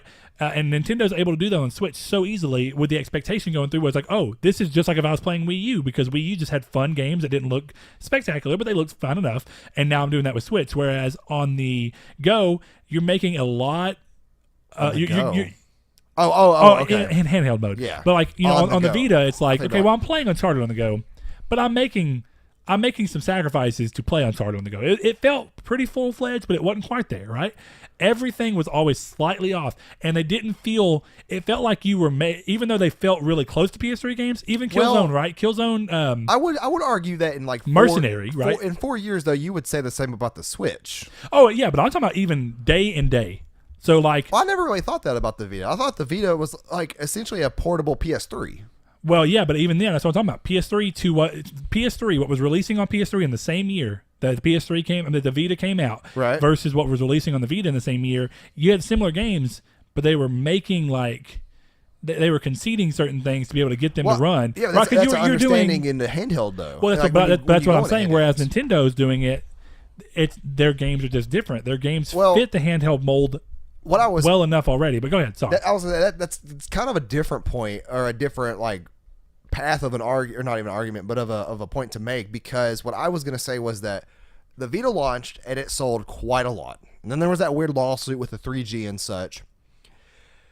And it had good games, especially JRPGs. 3G was a weird misstep. No, yeah, it was. It should have been cool, and I will say at the time I thought it was cool until I started realizing that 3G It's is just slow. not. Yeah, it's not the speed you need to play Now, a game online. let's just say that somehow magically, 4G, even though I it would was say, 4G is hard. LTE, Yeah. I would say that would be. I tried to when I first got my very first apartment back like 4 years ago. I set up a hotspot on my phone and tried to play Battlefield with it on my Xbox 360. Did not work, and I had 4G at that time. yeah, but 4G LTE now a little different, faster. I think I had that at that time. At what console? My 360. It was my 360, but I was using my LTE didn't really hit until around 2014, Well, don't forget 2013. That was about the time. Don't forget I had that. I didn't have a PS4 until Bloodborne came out. Well, that was 15. Yeah. But that was about a year after I lived at those apartments. Sure. Or actually, But maybe regardless, about- I don't know. I've used mine a lot. I've used my hotspot But- here and there in the front, and I've been able to download quickly and play pretty quickly. Okay, well, playing. See, that's something I did not have or did not have great with. But anyways, my thing is that when companies make these certain decisions, especially hardware limitations in terms of memory cards, first party or choices. I wouldn't say limitations, but choices. I think that what happened is that there was a lot of stuff that went wrong. And then there was that niche market for JRPGs and RPGs on a handheld that people love. Like me, I love handheld RPGs. Which is why the console does well in Japan. It still does well in America to this day because of that too. That's almost one of the reasons why it sells so well, I think. And I think that what happened, and I've said this before, Sony made a misstep in the Vita, and it's now come back way into the present from the past to bite them, because all these indie developers like Chucklefish, we saw Stardew Valley come to Switch first. It was announced for the Vita first. And then what else was there? There was something else that was announced at the same time, and it still has not come out on Vita yet.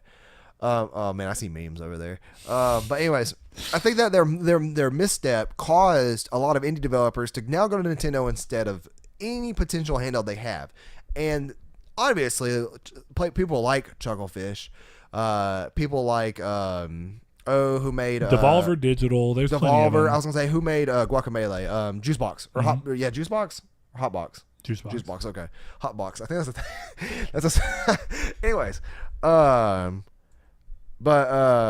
yeah, I think that's the misstep they made. I think that now that these indie games are coming onto the Switch, and I hope it's not a hard problem, and this is something I don't know. That's what I'm saying. I hope it's not a hard problem for it to come back to Drinkbox. I hope it's not a hard problem for them to come back.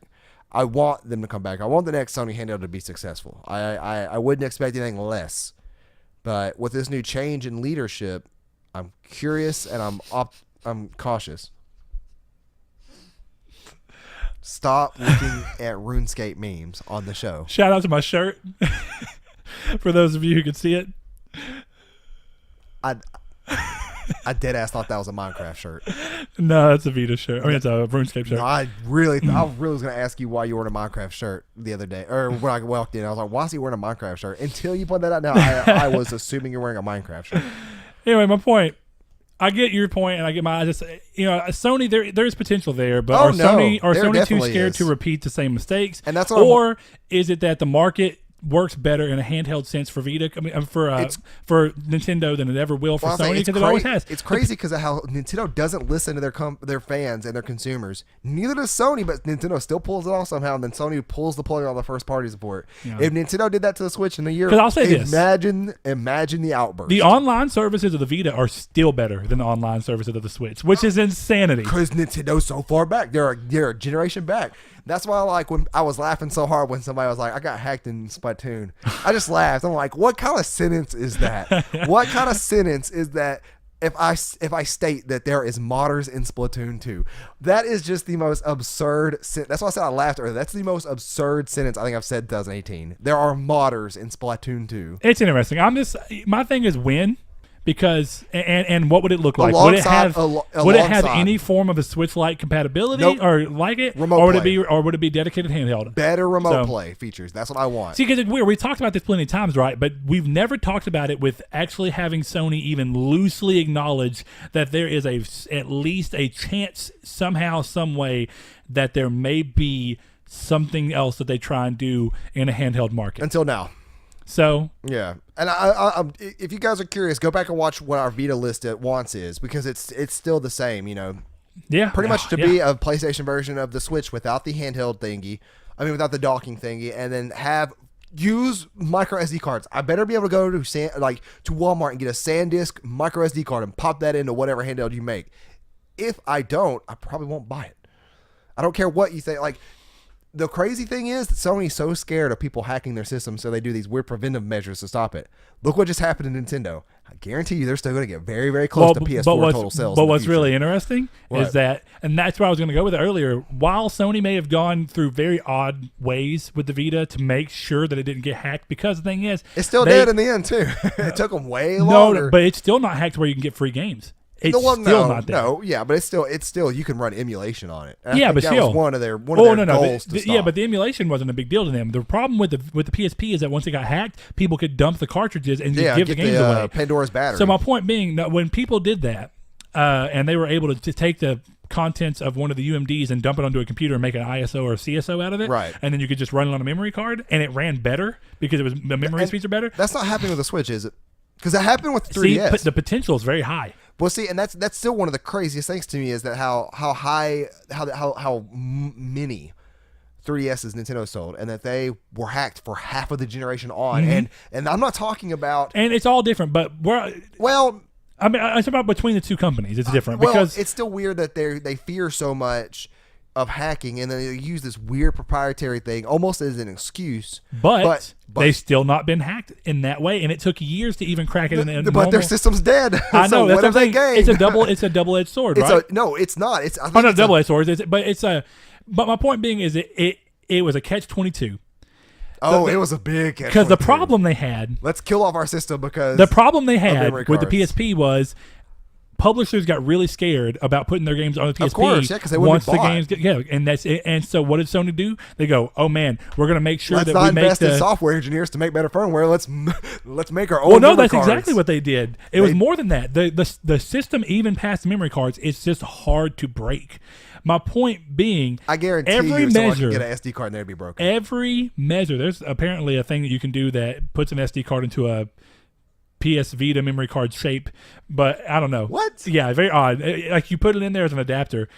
It's weird. I'm not going to get into that because it's a lot of encryption and stuff. But my point being, regardless of what Sony did, it's like, yes, it was eventually to their downside because the fact that they did the memory cards and the fact that they did all this and a lot of the things that they chose to do ended up being a big problem for them. The proprietary memory cards made them so expensive that people didn't want to buy them. But guess what? It did work, and it would have been that much worse if they put all this time and effort into trying to do this so that people couldn't hack their system just for the system to still get hacked. Kill their console. And kill their console. If it would have been both, that would have been way worse. At least Sony could sit back and go, well, at least our console didn't get hacked. I mean, our handheld, whatever. People are modding on the Nintendo Switch right now, and I said it earlier, I guarantee that thing's going to sell upwards to PS4 numbers.